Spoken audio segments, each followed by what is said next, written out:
Hi everyone, and welcome to another episode of On Air. Really excited for this one because I've got Wendy Harris, who's the head of EMEA for Gong, joining me today. First and foremost, Wendy, welcome to the show. Thank you for joining us. Thanks a million. Thank you for having me. Yeah, we're really excited to talk to you today. And obviously an exciting year for Gong this year, and no doubt a very exciting year ahead next year. I think it's highly unlikely that many of our audience haven't heard of Gong. But maybe for those who have been under a rock somewhere the last couple of years, or certainly this year in EMEA, you can just give us 2 minutes on who are Gong and also who's Wendy, a bit of background about you. Brilliant. Yeah, happy to do so. And I'm very excited to hear that you think that so many people know about Gong already. Yes. We're doing our job. That's just my world. Exactly. So for those that have not heard, Gong is a revenue intelligence platform. So the way it works is we capture all interactions across phone, email, web conference. We integrate with CRM and we apply artificial intelligence to give you insights into deals, people, and market. So we'll tell you things like, what are your top sales reps doing differently? What are your customers saying about your competitors? Which deals in your pipeline have risk? So it's an artificial intelligence tool, but again, we just launched in EMEA in June of this year, so that's where I come in, and I was lucky enough to be the first person on the ground for them in EMEA. We are a company that is Israeli founded but headquartered in San Francisco. And prior to Gong, I was at Car Gurus for 3.5 years, where I ran the European sales team. And prior to that was Dropbox. And then previous to that, I was at a mixture of AdRoll, Facebook, and then I had spent over a decade in finance, actually. So I have a really weird background. And I always joke that one of our operating principles at Gong is challenging conventional wisdom, and my career looks like that because it's a bit of a random career. But yeah, I love a random career. It's a good background. And give us a sense of the size and scope of Gong over in the US, because obviously it's had a big run over there, launched into EMEA this year. But it's kicked some big goals over in the US, right? It has, yeah. We have over 2,000 customers globally. Very proud that around 300 of them are now in EMEA. So and across 28 different countries, which is exciting. So, but yeah, no, we have some of the biggest tech names in the business are customers of ours. The likes of Slack and HubSpot, and yeah, there's just been huge demand and appetite for the product. Most people doesn't know it exists, but once you know it exists, it's a game changer, and you can't. I describe it as once you see it, you can't unsee it. Love it. And I think for the audience listening or watching this, the conversation today, I want to try and pick two or three things out of Wendy's brain if we can. The first is a bit about the Gong journey and understanding Gong. Of course, we want to learn more about what that can do for sales orgs around Europe. Secondly, I want to talk about that launch into EMEA, because that's not an easy task. A lot of people would have done that, are doing that, or are about to do that. And I talk to people weekly who are launching from the US into EMEA and thinking, what have I got to get right? What have I got to get wrong? What am I likely to get wrong, I should say? And then the third part of that is maybe just some of we talked about this already, but sort of busting some of the myths. I know you guys talk about the learning from the data that you gather and some of the myths that we hear around sales, and Gong's doing a great job of dispelling some of those and helping us learn what does actually and doesn't actually work. So I'm going to center the conversation around those things. Before we get into the latter two of those, you talk about the term revenue intelligence, and I'm keen to just pick your brain on what that actually means for the normal average Joe in layman's terms. Why should I care about it? So they should care about it because the whole premise of Gong is, and our tagline is, unlock reality. And so if you think about it, when business leaders are running their business, generally when they're trying to figure out what's going on in the business, they do two things. Firstly, they go to the CRM and they look in the CRM. But the problem with that is it shows you like lagging indicators. So it shows you like outputs, it shows you dashboards that show churn rate or quota attainment, etc. But it doesn't show you the why behind the results.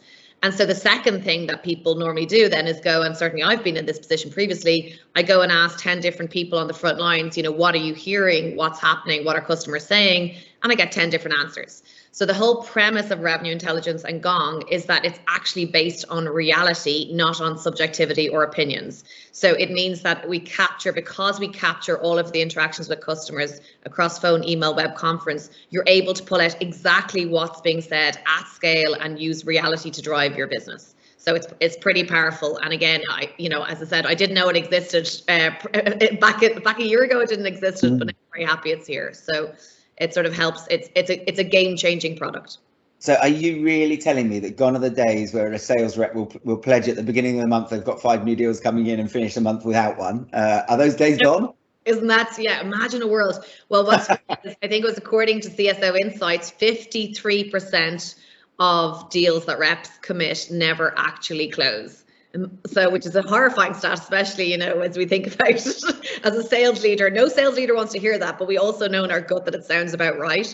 And so a tool like Gong is meant to help you essentially unearth those risks in deals before it's too late. So we'll show you things like your deals in commit, but guess what? Pricing's never been mentioned and it's meant to close in a week. Or all of a sudden, your prospect has suddenly mentioned a competitor, and again, the deal's in commit. So all of a sudden, is this now a compete deal? So things like that, which before would just have been buried, and it'd be subjective with the sales rep whether they remember to tell you or not. I've got a funny horror story, just a quick one about that. We had a sales rep once who, my business partner was over from Australia. First day he arrived, and obviously he was in the mood to peacock a little bit, and he came over to us. We were sat having a coffee. And he said, "Just saying, I think I've got 4 contracts coming in today, 4 new deals coming in today," which is very unheard of. And it got to 5 o'clock and none of them came in. And it was obviously that moment where you kind of felt like the audience was right to go and tell his great story. And I will never forget that day, because it was a real moment of that's pure salesperson's optimism, isn't it? And we are seeing people run their businesses on that information day in, day out. I know, and we're all guilty of it. Like, we've all had happy years, and I think you have to be a bit optimistic to be a salesperson, because you get so many no's. You've got to believe it'll go your way. But I think the blending in reality of what's actually happening rather than taking away the happy years is critical for running a successful business. And you talk about that 53%. I believe that data. If it's not that data exactly, it's there or thereabouts. Certainly feels like you say. What can Gong move that towards in terms of accuracy around things? Well, I think the point is, so it suggests that only half of your pipeline is real, right? Or certainly to close. So I think the whole point is understanding how. So the way it works with our platform is we'll have a deal dashboard, and we will show you things like, so I think probably one of the biggest things I could say about Gong is I never used Gong prior to joining in June. I now live in the tool, not because anyone's forcing me to do it, but because it's actually answering the questions I have as a sales leader. So when I look at my forecast and I see all of the deals that are in commit, I then go into the deal dashboard and it'll show me alerts on deals. It'll say, this client's ghosting us. So my rep's telling me that this is going to close at end of month, but the client's ghosting us and hasn't spoken to us for 14 days. Or there's no next call in the calendar. Or there's or we're not at power, we're only at like director level, we need to be at VP and above, or we're not multi-threaded enough, or again a competitor has just been mentioned. So all of these deal risks that can alert us to problems before it becomes an output in a CRM. So say, okay, I love that you're being optimistic about this, but the reality is this is a major risk right now. And actually, if we come back to the sales myths that we mentioned earlier, one of the sales myths is, you should never mention pricing on a first call. But actually, the data proves that mentioning pricing on the first call, you'll have a 10% higher win rate than a second call. So if we know that if pricing hasn't been mentioned, we're a week away from it being closed, the deal closing, we know based on the data, it is less likely to close significantly. Very interesting. Very interesting. Yeah, I'm not surprised with that at all. I think I'm a big fan of price straight up there, and the amount of time it's a bit medic as well, isn't it? It's kind of qualified, get rid of people that are just going to be a no straight away, particularly on inbounds as well, because the amount of noise you can get through that channel. So you're 6 months in ish, is that about right? Yeah, I was actually 6 months 2 days ago, so I said in my Slack channel work, I was like, happy 6-month anniversary to Gong Dublin, e.g. me. Well, I'm celebrating with you, well done. 6 months in, what have been some of the challenges, or the biggest challenges? Because no doubt there are lots of challenges, of course there are. Actually, first, before I do that, can I just get a sense, where are you? So what's the size of the team now? I think you said 300 customers along, so you're moving nicely. Give me a sense of that, and then just talk me through some of the biggest challenges over the last 6 months. Yeah. Physically, we're based in Dublin. We have, at this point, we've hired 24 people, so gone from 1 to 24 in 6 months. So, which has been great, but also, it's been getting the right people has been important, and I feel really good about that. We've been focused firstly on selling to UK Ireland, right? So selling to UK Ireland sort of sub 1,500 employee customers. And I think the big thing about sort of any launch in EMEA is that, and one of the things that I've been pleasantly surprised by is there's such a pull from different markets, but we've been really thoughtful about where we've been focused, right? Because if you focus everywhere, you focus nowhere. So I think some of the challenges, it's a funny challenge to have, but we're saying no a lot to people who are actually, I'm being bombarded by people who want jobs in France and Germany and Nordics and everything. And I'm like, no, we are going to be launching officially in all of these countries, but we're doing it sort of, we've got a plan to scale out. So I think that's one thing, is making sure you stay focused and don't try to be everything to everybody on day one. And the second piece is, I would say, challenge is just internal alignment, right? There's only so many resources in a business, and to launch EMEA successfully and be successful here, it takes a disproportionate amount of time and energy internally up front. And so the good news is I'm very annoying. So I basically go and annoy all of the execs and pull everyone into a virtual room together and say, okay, this is what I need from product. This is what I need from privacy. This is what I need from, marketing. And to be fair, Gong is 100% bought into the size of the opportunity in EMEA, but it's just, there's only so much time in the day. So getting internal alignment around this is what we need and why and on what timeline. And when the US is obviously huge, and the US is obviously by far and away the biggest chunk of the business. So it's making people take a leap of faith that EMEA has also the potential to be, something like one day 30% of global revenue. So. And how much of a challenge is it, the fact that, go back to your 24 people in circa 26 weeks, it's 1 a week, right? You're looking around the room and you've got a very immature, and I don't mean that in terms of commercial knowledge or experience, but in terms of togetherness and culture understanding and connection and being used to working to each other. That's a very immature setup, but yet you're making big decisions, big strategic decisions. I'm guessing that's something that can be quite challenging when you might be used to working with a senior leadership team that you've been working with for years and having those support people around that you trust and how they tick. Yeah, it's a great point. So I think so. First of all, I obviously bring expertise from the European market, but then I work very closely with our C-suite in the US and Israel, and it's definitely we make decisions. It's a democracy. We make decisions together. I give them my feedback, and they give me their input, and we work on that. But I think the local team here is. To get that right is obviously just critical, and obviously everyone wants to make great hires 100% of the time. It doesn't often happen, but I feel really confident with the people I've hired. I've hired people specifically who are very comfortable with ambiguity and everything we are far from a well-oiled machine. Gong is an amazing brand. We're an amazing company. I couldn't be prouder to work here. But when you start something from nothing, I joke to people, I'm basically cleaning the toilets. That's I'm doing everything. And you have to be willing to do everything. So if you get people coming sometimes from major well-oiled machines, that might be harder for them. So making sure when you're interviewing people that you're crystal clear, the expectation is, and I often quote something I saw when I worked at Facebook on the wall there, which is nothing at Facebook is someone else's problem. And that attitude is key, because it's you don't get to bitch and moan about someone else, and it's someone else's job. You got to fix it. If there's something broken, fix it, or tell me how to fix it, or take it upon yourself to go and find someone internally that can help us fix it. So you need that sort of self-starter mindset and think like an owner of the business at every level, from SDR all the way up to VP. We all need to think like that.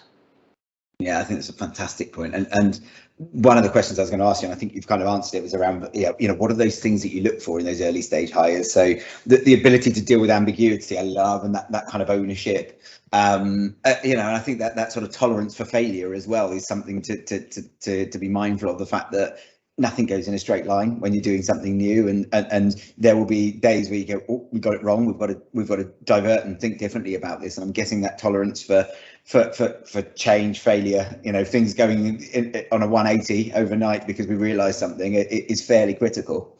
It is. And I mean, there's no manual which says this is what is the right quota for me? This is whatever. So we're figuring all this stuff out. We start with the right intent. I feel really passionately about, we need to do right by our reps, and like I want them to be successful. I want them to be able to go and buy houses and do all the things they want to do. So we want to make sure the quota is set correctly. But again, we're starting at a point where we have no back data on it, right? Yeah. So it's like, so we're leveraging the US. We're thinking, okay, this feels about right, but we need to see. And when we have data, then we'll be able to make better decisions. But it's being able to, get people to buy into that and be open-minded. And I will say, I really do recommend this for anyone starting in EMEA is, I absolutely, for my last firm, haven't taken anyone from my last firm. I have a non-solicit clause, and I really respect them, wouldn't do that. But previous people I've worked with in a previous life, I have gone back and I've hired them. So some great reps I worked with, they were my first hires I made from Dropbox. And I think leveraging your network and remembering, and I think that's the importance of hiring a local leader when you launch in EMEA, somebody that has a strong network and knows where to tap into that, to get so that you make sure that the first hires you get are right. And the first hires I've made, thankfully, are brilliant. And are flying, which makes me look good. I think that's a fantastic point, actually, a really fantastic point, because I was talking earlier about, if you've got 24 people sat around and they're all new to each other, you don't work as effectively as if you've got some trust and some history, and you put a bit of that in the mix and suddenly you can move faster. So I think it's a fantastic learning. I'm keen to get your opinion on something which I hadn't necessarily intended to ask you, but you mentioned a little bit earlier about being virtual and in virtual rooms. Obviously, it's a big topic now, and I feel like we're all coming to the point where people are looking at 2022 now and going, right, what are we going to do? Like, what's the method? How do we work in this new world, and how much time do we physically spend together? I'm keen to look backwards a little bit with you, just understand maybe how much easier or worse, maybe, I don't know, it would have been if you'd have had more in-person time and been in offices with people a lot more and that sort of stuff. And also looking into 2022, what are your thoughts and plans around physically being present with colleagues over being virtual, and what are you thinking for next year? Yeah, I mean, look, I'm a big believer on in person. Like, I think I say one of the victims of COVID has been my eyesight. So I made it to 40 without needing glasses, and all of a sudden, thanks to COVID, I'm pretty sure, because I spend my life looking at Zoom, that I need glasses now. But no, I think there is so much to be gained from in person. Stuff gets misconstrued over Slack or over whatever, and everyone's running 100 miles an hour. And then there's the risk of seepage into like work-life balance, right? Like, I mean, I was on my laptop till like 9 p.m. last night. It's like I would much rather have had a life and been able to close it, and sometimes that's inevitable, but those boundaries are, we've talked about, or people have talked about them a lot. But that said, I do believe the 5 days a week in the office, is unlikely to be the norm going forward, right? And I think, and anyone who worked with me previously would have told you that I was very anti work from home, and I really was. And my opinion on that has changed, obviously, because the world has changed. And I think, you can't be stuck in your own opinion forever. If you don't change your opinion, that's also worrying. So I think the hybrid world is going to be the norm. And actually, a survey by McKinsey said that 85% of sales leaders expect hybrid working to be the norm going forward. So the challenge then for leaders is say, okay, how do you make sure that you balance that, right? And so it's things like onboarding remotely. I onboarded remotely and 6 months ago, and honestly, thank God I onboarded at Gong, because I had access to all of the calls and all the things. But even yesterday, I interviewed a lady who works at a firm who used to use the likes of Gong and now doesn't. And she told me, she said all of these people are onboarding, and she constantly gets pings saying, hi, can I shadow you? Or hi, when is your next call? Can I jump on? It's just this sort of logistical stuff. It makes it very hard. The learning by osmosis is out the window. So organizations just need to think, okay, let's stop living in the past, assume that hybrid work is going to be the norm going forward, and how do we set our organizations up for success and take away the pain of something like onboarding as much as possible, because the burden on internal teams with onboarding has obviously always been really heavy, but it's even the burden's like doubled down in a remote world because people can't see each other. And so it's really even harder, and ramp times are taking longer than ever. Yeah, I agree. I think it's a really interesting point. Just go back on the 6 months again. We talked about some of the biggest challenges. I'm also keen to hear some of your proudest moments, some of the things that you look back on that 6 months and think, do you know what? I got that right. Well, first of all, it's the team I've built. Like, I'm incredibly proud of them. I think they're killer. They're amazing. We have a lovely, despite the fact that we're all sitting in our kitchens, we've got a lovely culture. And, I think I've really managed to hire top talent, and I'm very proud of that. And Gongs is sort of a brand that does acquire top talent. I will say, when I changed my LinkedIn profile, or didn't even change my LinkedIn profile, I put a post on LinkedIn saying I was leaving my last firm, and my last line was I'm joining Gong. And I got 67,000 views on my post, which gave me a heart palpitation. So I was like, oh my God, who are all these people and what do they want of me? But basically, I'd say why that is a success, or what's proud of that, is because the Gong brand is actually, and as you started saying, is actually well known in EMEA, and we're building that across. And so I have a personal thing I'm proud of, which is I actually had a pathological fear of public speaking for years, to the point that I wouldn't even do like readings at friends' weddings and stuff like that. Like, not even reading, never mind speaking, or ad hoc. And I really tried to challenge myself to get over it. 3 or 4 years ago, like, my brother said to me, listen, no one's listening to you anyway. They're wondering what they're going to have for their dinner. So I was like, because I always remember that when I get hung up on public speaking. And even doing this podcast with you, and I've done a couple other podcasts this year, and I've spoken on stage a couple of times representing Gong. Like, I realized it would hold me back in my career if I didn't get past the fear of it. And so I really made a concerted effort to get over it. And I've done a lot of that this year for Gong to help build the brand, because it's my job and I have to do it. I need to get over it.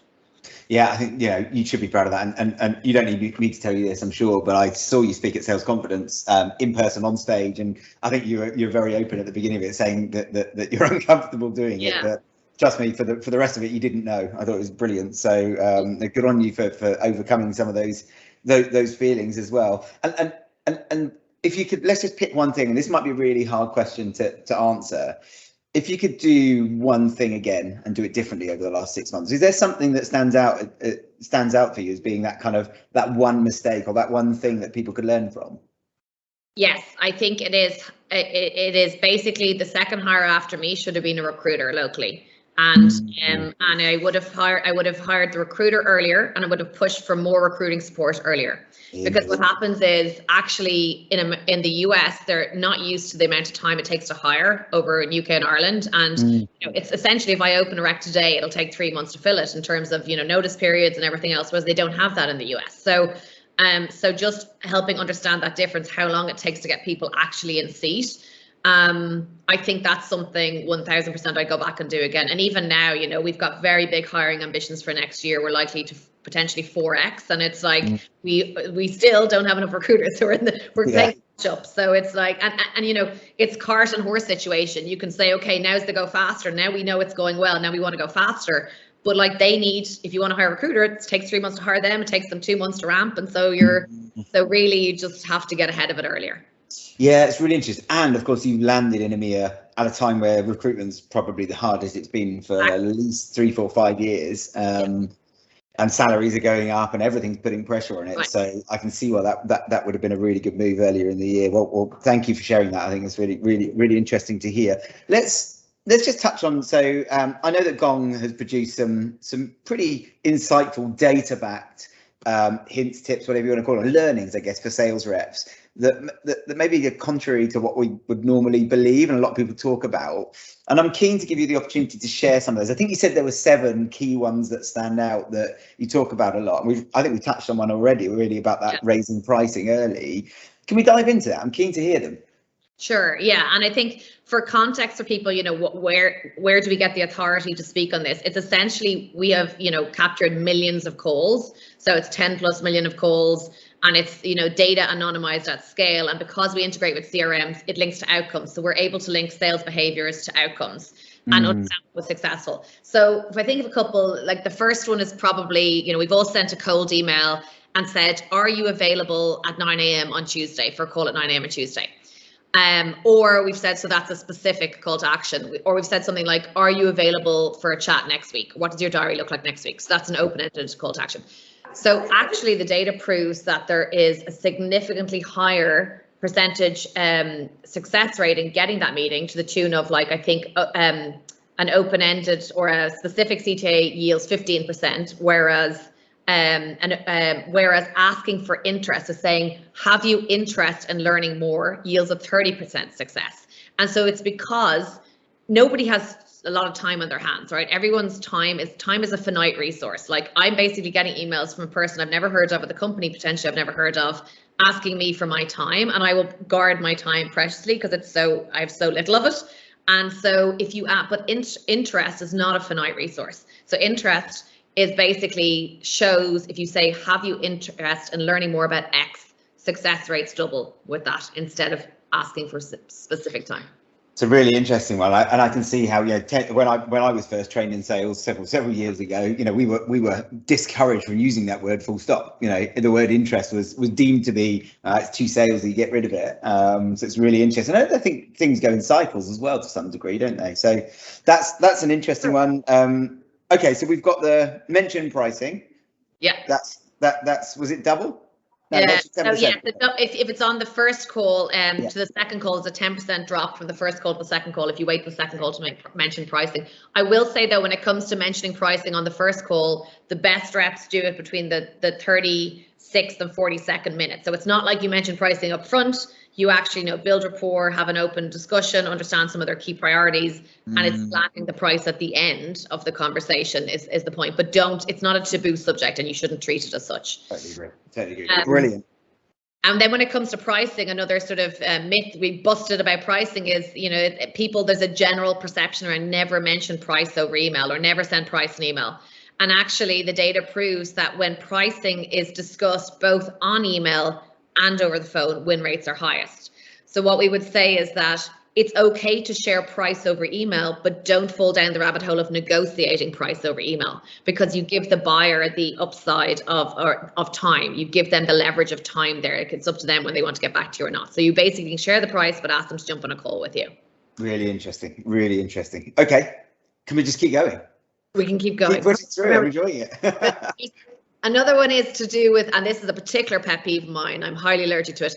Too many people use slides on the discovery calls, right? They use slides as a crutch in discovery calls, and the data shows that there's a 17% decrease in success rates if you use slides just on a discovery call. So discovery calls should be an open conversation. Don't use slides as a crutch. And I think the rationale behind that is when you're using slides, you're making it all about you. You're not making it about them. And discovery calls should be understanding what do they care about? What are their priorities? And then you can understand how your product fits in. But making it all about you on the first call is a disaster. It's fine on the follow-up calls to use your slides, but the first call, the data is clear that it's the wrong thing to do. I'm with you on this. Pet peeve of mine. I had it just yesterday, a discovery call. A very good SDR phoned me, booked me in for a meeting, see a new product, and 40 minutes of slides later. And bear in mind, I'm a bullet point information only. Don't give me more than that. I'm not a detailed person. And I even said that to them up front. I said, we're just going to bring the deck up. And I said, look, trust me, keep it high level. Keep it high level. 40 minutes later, I was asking them to get off the slide deck. And it's point. Yeah, totally agree. Okay, good. That one sits with me really well. Okay. Here's another one which may or may not make sense, but avoid. So people would say avoid. I would have thought avoid scheduling calls at the end of the day. So you work hard to get a call in, avoid scheduling at the end of the day. Actually, the data says that the lowest no-show rates are the end of the day. So people are less likely to show up between 8 and 10 a.m. in the morning, and far more likely to show up between 4 and 6 in the afternoon. And the calls will be longer as well. So they're more effective. So again, surprising. I would have thought energy lowest by the end of the day, but apparently it's actually, in terms of the data, it's better to schedule a call during those times. And have you got any? I'm not going to say insight because you probably can't find the reason, but have you been able to speculate around why that might be?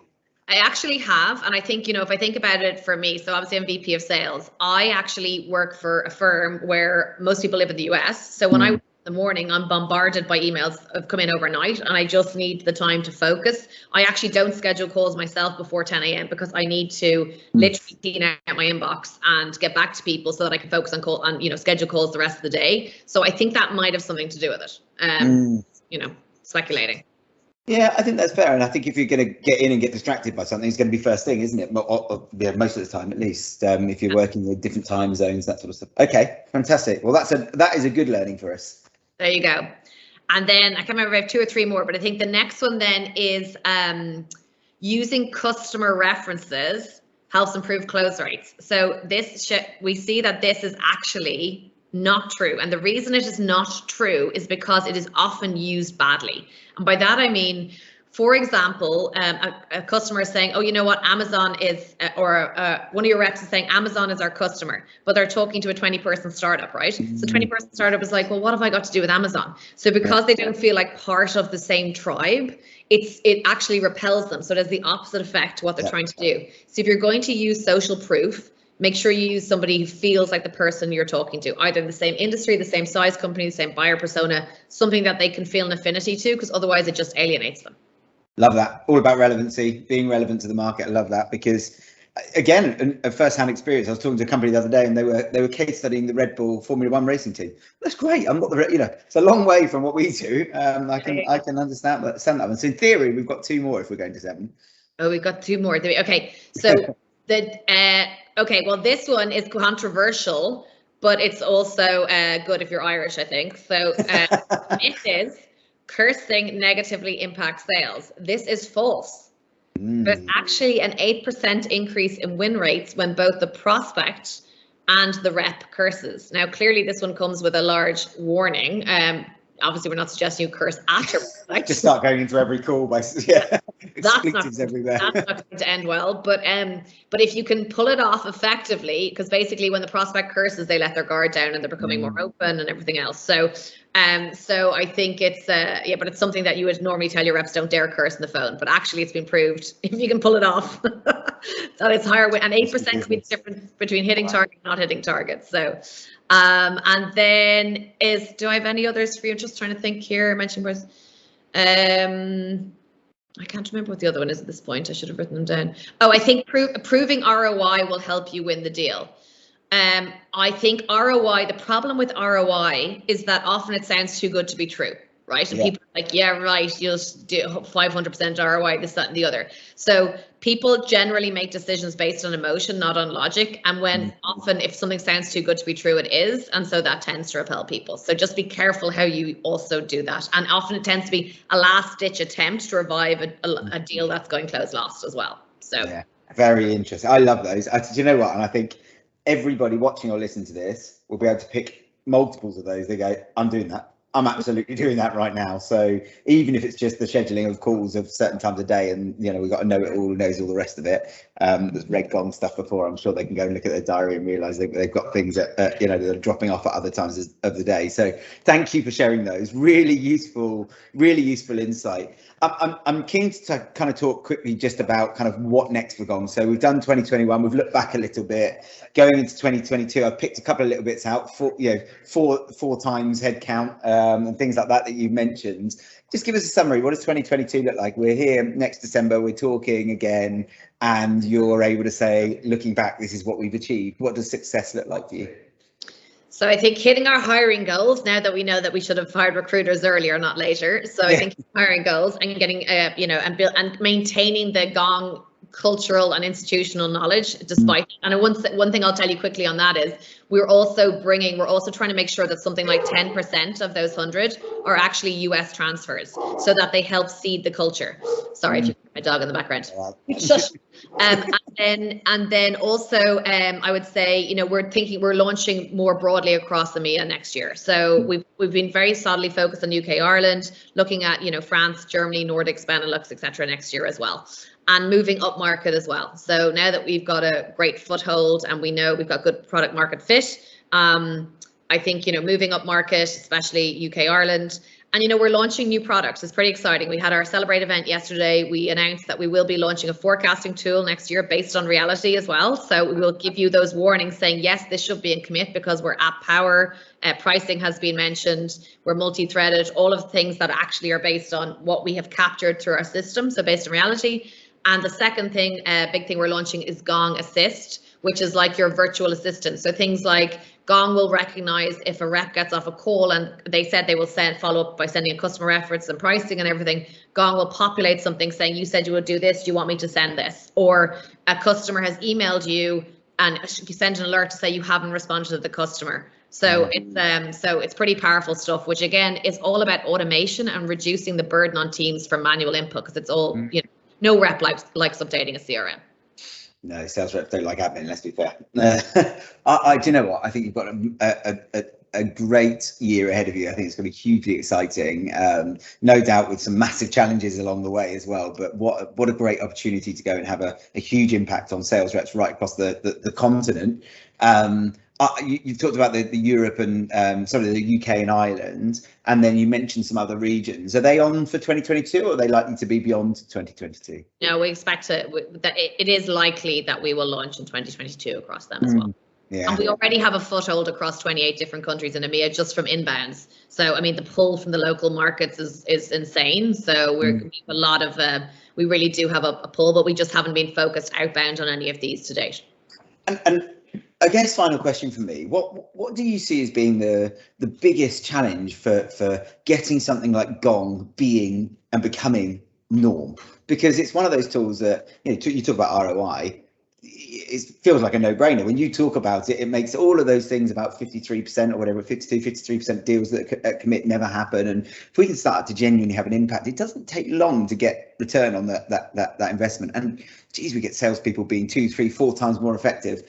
That impacts on headcount, recruitment costs, all those sorts of things, but it also makes people happier, move faster, career progression faster, stick for longer, be more successful. There's all sorts of things you could sell this in with. But I'm guessing there are some barriers as well around change, people getting used to systems, trusting it, and changing behaviours that have been the same for years and years and years. Are there things like that you see that are probably the biggest barriers that you've got to overcome for Gong to be sat on every sales rep's desk or laptop in the future? Yeah, look, I think at the end of the day, Gong approached me in March about this job, and I'd heard some buzz about the company, but I didn't know what they did. And so I didn't know a tool like this even existed. I was like, when I saw it, I was like, oh my God, this is literally a game changer. Once you see it, you can't unsee it. So the biggest problem is lack of awareness, I think, of that this product even exists. Everyone's used to doing business with the old way with CRM and, running their business blind essentially and not realizing there's an alternative way. And so because of that, there isn't a budget, right? People often don't have a budget for this product that they don't know exists. And so it's up to, and that's part of the reason I'm talking to you today. It's like evangelizing revenue intelligence, the category, helping people understand that there is a better way. And that is, the good news is that people that have used us before at other firms are so obsessed that they're going to new firms and they're like, we need Gong. I couldn't imagine a world where I did my job without this product. Like, it's just so much harder. And I'll tell you a quick story is we had a customer say to us that when they were moving jobs, they got it actually written into their contract that the firm would have to buy Gong before they moved. Like, that's how strongly people feel about it. So I think that level of evangelism is happening, is helping us, but there is a certain hurdle of just a lack of knowledge about even this product existing. That's the main thing we have to get over.